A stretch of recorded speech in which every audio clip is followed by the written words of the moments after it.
When Russia invaded in 2022, Ukraine wasn't concerned with victory. It was only focused on survival. In fact, the very idea of Ukraine being able to win a war with Russia would have sounded ludicrous at the time. But times have changed. Ukraine has grown far stronger than anyone might have imagined, while once mighty Russia has proven to be far more incompetent than expected. Now, a Ukrainian victory seems less like a fantasy and more like a probability. What's more, Kyiv has a plan to win this war as soon as 2026. It's a two-part plan with two core objectives. The first is survival. Ukraine cannot win this war if it's not in it.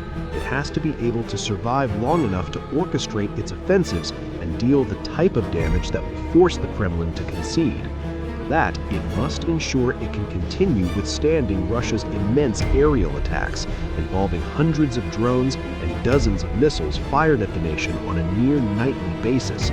As Russia's drone production ramps up, these attacks are only going to intensify, and Russia is already capable of launching swarms and salvos that are said to be 10 times larger than those of previous years.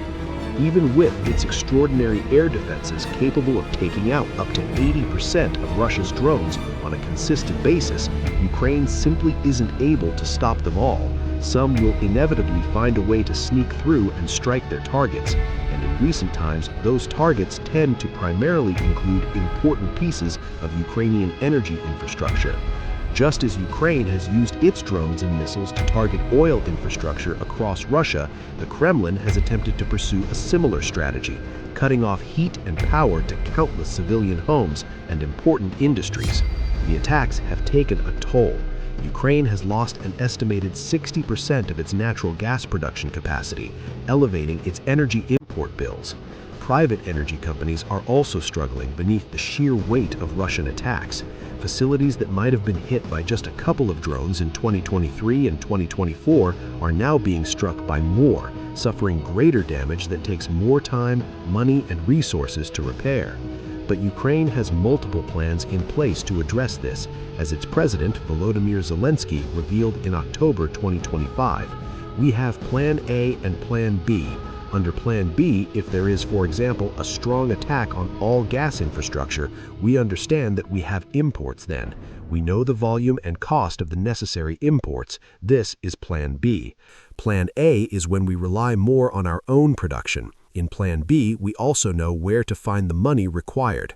A big part of Ukraine's Plan A revolves around backup systems and fail-safes to keep the country's power flowing even if important infrastructure comes under attack. For example, DTEK, which is Ukraine's largest private energy investor, has set up several emergency power supply facilities in strategic locations across the country, including one near Kyiv. Each of these facilities is made up of dozens of 8-foot-tall, 2.5-meter battery storage cubes, boasting a total capacity of 200 megawatts, which is about half as much as a nuclear reactor. If and when a Russian attack takes out part of the power network, facilities like these can come online in a matter of milliseconds, counteracting the losses to keep the grid online. DTEK is also heavily invested in renewable energies. Back in mid-2022, when its officials saw that Russia intended to target Ukrainian energy infrastructure, they recommenced construction of a €450 million, 500-megawatt wind farm site in Odessa, in southern Ukraine. While that might have seemed a rash move since Russia could simply shift focus and target the site with its drones and missiles, many green energy installations are actually significantly harder to take out than conventional ones. Having to destroy multiple wind turbines spread out across large spaces, for example, is a lot more challenging than targeting a single coal power plant. Even when turbines are struck by drones, repairs don't tend to take long, with Oleksandr Shelishev, Chief Executive Officer for Renewables at DTEK, explaining, "By nature, wind power is more resilient. Of course, you can destroy anything, but wind is more decentralized and so easier to secure." Many new turbines have been constructed already, with dozens of more going up over the course of 2026. DTEK also has plans to build an even larger 650-megawatt wind farm, which, when combined with the Odessa project, would account for over 1 gigawatt of energy, which is more than half of the government's target.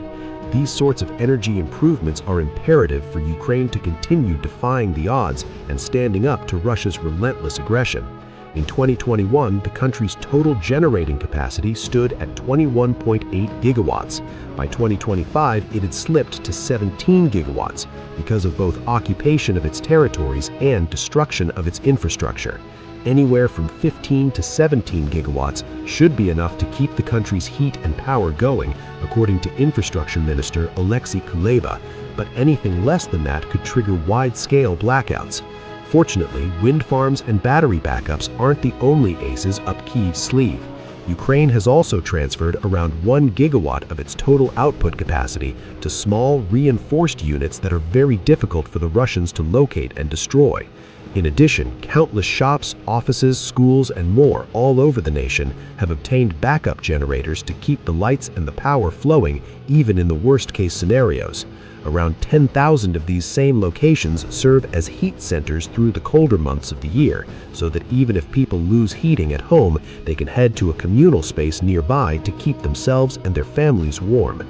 Time will tell if Ukraine's precautionary measures and defensive steps will be enough to help the country cope with the coming onslaught of Russian drone swarms and missile salvos, but it's clear that Kyiv is doing all it can think of to prepare for every eventuality. And if the second section of its plan goes well, it won't need to withstand these sorts of attacks indefinitely, because while the first part of Ukraine's plan for victory is purely defensive, focusing on withstanding attacks and helping its people and infrastructure survive, the second element is all about attack, because no country can win a war simply by defending its territory. It has to strike back, and Ukraine has well and truly mastered the art of striking back. It wasn't able to do much at the outset of the war, forced to focus all of its efforts and resources on digging in and defending its territories as well as it could. It's only as time has gone by and many segments of the front line have since stabilized that Ukraine has found the time, space, and opportunity to launch counter-operations against the Russians, and they have been devastating. Ukraine's deep drone strikes have dealt one crushing blow after another, wiping out Russian weapons and defensive systems, eliminating enormous stockpiles of ammo and supplies, and perhaps most important of all, crippling the oil industry, slashing production capacity and triggering an unprecedented fuel crisis. Seeing how well that strategy works, Ukraine understandably intends to not only persist with it, but elevate it. It's taking its drone industry in exciting new directions, recruiting more and more people from all walks of life to contribute to the cause. In vast factories and sprawling warehouses all across the country, countless people are playing their part, carrying out all kinds of tasks from producing electric panels to assembling drone components and carrying out quality assurance checks before the latest batch of drones is dispatched to its next destination. This is an industry that didn't even exist just a short time ago. When the war began, Ukraine didn't have vast drone armies or forward-thinking military startups looking at ways to integrate artificial intelligence technologies to help quadcopters evade enemy air defenses. Now, Ukraine is the home of drones, churning out millions of them each year in all shapes and sizes, from cheap decoy drones that are designed merely to confuse and saturate enemy systems to state-of-the-art marine drones equipped with enough firepower to blow enemy aircraft out of the skies, like the game-changing Magura 7. Ukrainian designers, engineers, and tacticians have broken the boundaries of drone warfare, delivering one innovation after another and discovering extraordinary new ways of working with their ever-evolving army of unmanned aerial vehicles. Many are deployed along the front lines, preventing Russian forces from making the major gains they need to push on towards any sort of victory, even in the contested territories they assumed would be reasonably easy to capture. Other drones have been sent out to sea, clearing out Russian ships along the Black Sea coast, but arguably the most important drones of all are those that Ukraine sends over its international borders and deep into Russia's territory, striking at everything from military bases and airfields to oil refineries and pipelines. Many in Ukraine feel that this is the key to victory, the best and smartest strategy, perhaps even the only viable strategy to win the war once and for all. And And that shows just how dynamic and different this conflict is compared to so many others that came before it. Many conventional wars revolve around front lines. That's where almost all of the fighting takes place. It's where territories are lost and won, victories are celebrated, and defeats mourned. It's where breakthroughs occur and inroads form, where strongholds are solidified or smashed and momentum shifts from one side to the other. That's not the case in Ukraine. In this war, the front lines rapidly devolved into a stalemate situation, one in which both sides have repeatedly struggled to make major gains, and the statistics back this up. Russia has claimed less than 1% of Ukraine's total territory since late 2022. Its troops progress at a snail's pace, and even the complete capture of the 4 original territories targeted by Vladimir Putin, Donetsk, Lugansk, Kherson, and Zaporizhia, could be several years away, while it would take decades or even centuries by some estimates for Russia to take over all of Ukraine at the rate it's currently moving. Evidently, while the front lines are of great significance in this conflict, they're not going to be the